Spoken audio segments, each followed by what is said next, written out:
ನಟ ದರ್ಶನ್ ಮ್ಯಾನೇಜರ್ ಆಗಿದ್ದ ಮಲ್ಲಿಕಾರ್ಜುನ್ ಅವರು ಇದ್ದಕ್ಕಿದ್ದಂತೆ ಕಾಣೆಯಾಗಿದ್ರು. ದರ್ಶನ್ ಮ್ಯಾನೇಜರ್ ನಾಪತ್ತೆಯಲ್ಲಿ ದಾಸನ ಕೈವಾಡವಿದೆ ಎನ್ನಲಾಗ್ತಿತ್ತು. ಆದರೆ 7 ವರ್ಷಗಳ ಬಳಿಕ ಇದಕ್ಕೆ ಕಾರಣ ಏನು ಎಂಬುದನ್ನು ಸ್ವತಃ ಮಾಜಿ ಮ್ಯಾನೇಜರ್ ಮಲ್ಲಿಕಾರ್ಜುನ್ ಅವರೇ ಬಹಿರಂಗಪಡಿಸಿದ್ದಾರೆ. ಹಾಗಾದರೆ ಇಷ್ಟು ದಿನ ಅವರು ಎಲ್ಲಿಗೆ ಹೋಗಿದ್ರು, ಅವರಿಗೆ ಏನಾಗಿತ್ತು ಎಂಬುದನ್ನು ಅವರೇ ಹೇಳಿದ್ದಾರೆ. ನೋಡೋಣ ಬನ್ನಿ. ನಾಪತ್ತೆಯಾಗಿದ್ದ ದರ್ಶನ್ ಮಾಜಿ ಮ್ಯಾನೇಜರ್ ದಿಢೀರ್ ಪ್ರತ್ಯಕ್ಷ. ಸಾಲು ಸಾಲು ಸೋಲು, ಆತ್ಮಹತ್ಯೆಗೆ ಯತ್ನ, ಕಣ್ಣೀರಿನ ಕಥೆ. ದರ್ಶನ್ ಮೇಲಿನ ಗೌರವಕ್ಕೆ ನಾನು ಊರು ಬಿಟ್ಟೆ ಎಂದ ಮಲ್ಲಿ. ದರ್ಶನ್ ಮ್ಯಾನೇಜರ್ ಆಗಿದ್ದ ಮಲ್ಲಿಕಾರ್ಜುನ ಅವರು ಇದ್ದಕ್ಕಿದ್ದಂತೆ ದಿಢೀರ್ ನಾಪತ್ತೆಯಾಗಿದ್ರು. ಅವರು ಸುಮಾರು 7-8 ವರ್ಷಗಳು ಎಲ್ಲಿಗೆ ಹೋಗಿದ್ದರು? ಅವರ ಕಾಣೆಯಾದ ಪ್ರಕರಣದಲ್ಲಿ ತನಿಖೆ ನಡೆಯಬೇಕು ಎಂದು ಆಗ್ರಹಗಳು ಕೇಳಿಬಂದಿದ್ವು. ಇಷ್ಟು ವರ್ಷ ನಾಪತ್ತೆಯಾಗಿದ್ದ ದರ್ಶನ್ ಮಾಜಿ ಮ್ಯಾನೇಜರ್ ಮಲ್ಲಿಕಾರ್ಜುನ ಅವರು ಈಗ ಮರಳಿ ಪತ್ತೆಯಾಗಿದ್ದಾರೆ. ಈ ವೇಳೆ ಅವರು ಇಷ್ಟು ವರ್ಷಗಳ ಕಾಲ ಎಲ್ಲಿದ್ದರು ಎಂಬ ಸತ್ಯವನ್ನ ರಿವೀಲ್ ಮಾಡಿದ್ದಾರೆ. ಸುದ್ದಿಗೋಷ್ಠಿ ನಡೆಸಿದ ಮಲ್ಲಿಕಾರ್ಜುನ್ ಕಳೆದ 7 ವರ್ಷಗಳಿಂದ ತಲೆಮರೆಸಿಕೊಂಡಿದ್ದರ ಬಗ್ಗೆ ಮಾತನಾಡಿದ್ರು. ನಾನು ದೊಡ್ಡದಾಗಿ ಬೆಳೆಯಬೇಕು ಎಂಬ ಹಠದಲ್ಲಿ ಬಿದ್ದು ಎಡವಿದೆ. ಮೊದಲ ಸಲ ಸಿನಿಮಾ ಮಾಡಿ ಕೈ ಸುಟ್ಟುಕೊಂಡೆ. ಡಿಸ್ಟ್ರಿಬ್ಯೂಷನ್ ಮಾಡಿದೆ, ಹೋಟೆಲ್ ಬಿಸ್ನೆಸ್ ಮಾಡಿದೆ. ಯಾವುದೂ ಕೈ ಹಿಡಿಯಲಿಲ್ಲ. ಇದರಿಂದ ಭಾರಿ ಸಾಲದ ಸುಳಿಗೆ ಸಿಲುಕಿ ಬೆಂಗಳೂರನ್ನ ಬಿಟ್ಟೆ. ದೇಶದ ವಿವಿಧೆಡೆ ಹಲವು ಕೆಲಸ ಮಾಡಿಕೊಂಡು ತಲೆಮರೆಸಿಕೊಂಡಿದ್ದೆ ಎಂದು ಹೇಳಿದ್ರು. ಸರ್, ಪಿಕ್ಚರ್ ಅಂದಮೇಲೆ ಇವತ್ತಿಲ್ಲ ನಾಳೆ ಗೆಲ್ತೀವಿ ಅಂತಲೇ ಹೋಗ್ತಾರೆ ಸರ್ ಎಲ್ಲರೂ. ಸರ್, ನಂಬಿಕೆ ಅಂದರೆ ಏನೋ ಗೊತ್ತಿಲ್ಲ, ಅದು ಬಂಡತನ ಇತ್ತು ನನ್ನ ಹತ್ರ.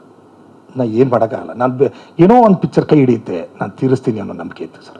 ಆ ನಂಬಿಕೆ ಮೇಲೆ ನಾನು ಹೊರಟೆ, ನಾನು ಮಾಡ್ತಾ ಹೋದೆ. ನಾನು ಗೊತ್ತಿಲ್ಲ, ನಾನು ಹೇಳಿದ್ನಲ್ಲ, ನಾನು ಯಾವಾಗ ಹಿಡಿಯುತ್ತೆ ಅಂತ ಗೊತ್ತಿಲ್ಲ, ಯಾವಾಗ ಪ್ರಪಾತಕ್ಕೆ ಬಿದ್ದೆ ಅಂತ ಗೊತ್ತಿಲ್ಲ. ಇವತ್ತು ನನಗೆ ಈ ಪಿಕ್ಚರ್ ಕೈ ಹಿಡಿಬೋದು ಅಂತ ನಾನು ಮುಂದೆ ಹೋಗ್ತಾ ಇದ್ದೆ. ಅದ್ರ ಮಧ್ಯದಲ್ಲಿ ನನಗೆ ದುಡ್ಡು ಹುಡ್ತಾ ಇತ್ತು. ದರ್ಶನ್ ಜೊತೆಗಿನ ನಂಟನ್ನ ಸ್ಮರಿಸಿದ ಮಲ್ಲಿ, ತೂಗುದೀಪ ಪ್ರೊಡಕ್ಷನ್ ನನ್ನನ್ನ ಮಗನಂತೆ ನೋಡಿಕೊಂಡಿದೆ. ನಾನು ಎಂದೂ ದ್ರೋಹ ಬಗೆದಿಲ್ಲ.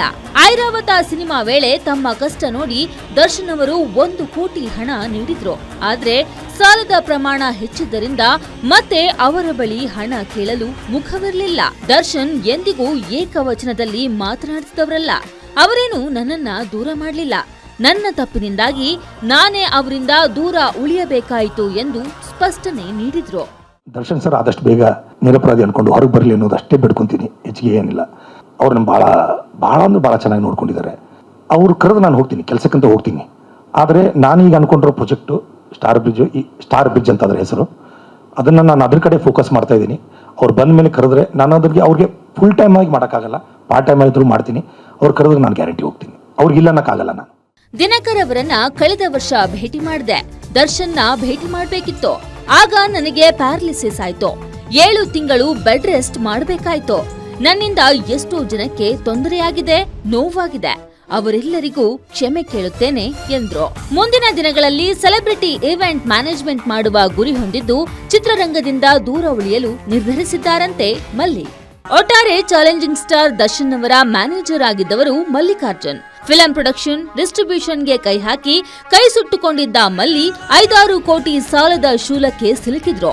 ಆ ಸಮಯದಲ್ಲಿ ಮಲ್ಲಿಗೆ 1 ಕೋಟಿ ರೂಪಾಯಿ ಕೊಟ್ಟು ಸಹಾಯ ಮಾಡಿದ್ದ ದರ್ಶನ್ ನನ್ನ ನೆನೆಸಿಕೊಂಡು ಅವರಿಂದ ನನಗೆ ಯಾವುದೇ ತೊಂದರೆ ಆಗಿಲ್ಲ ಎನ್ನುವುದರ ಮೂಲಕ ದರ್ಶನ್ ಮೇಲೆ ಇದ್ದ ಅನುಮಾನಕ್ಕೆ ತೆರೆ ಎಳೆದಿದ್ದಾರೆ ಮಾಜಿ manager Mallikarjun. Keerthi Patil, film bureau, guarantee news.